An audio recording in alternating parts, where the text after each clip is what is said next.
তিপ্রামথা রাজ্য সভাপতি বিজয় কুমার রাঙ্খল অভিযোগ করেছেন রাজ্য সরকারের কাজকর্মে খুশি নয় তিপ্রামথা দল।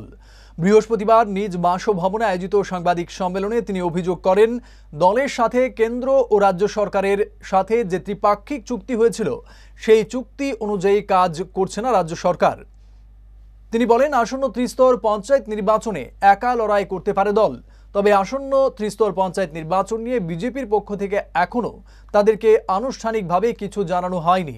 তিনি আরো বলেন আজ মুখ্য নির্বাচন কমিশনারের কাছে ডেপুটেশনের মাধ্যমে একটি স্মারকলিপি তুলে দেওয়া হয়। স্মারকলিপিতে অবিলম্বে ভিলেজ কাউন্সিল নির্বাচনের দাবি জানান তারা।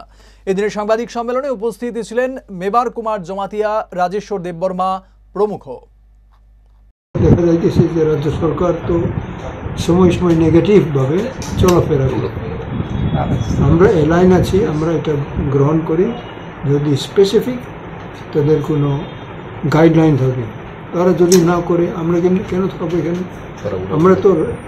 আমাদের তো যথেষ্ট রেসপন্সিবিলিটি আছে না to the people of the state.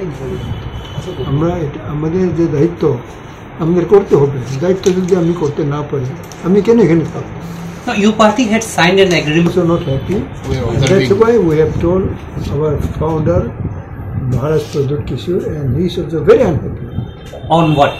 On why they are not implementing, why they are not respecting our tripartite Agreement. Yeah.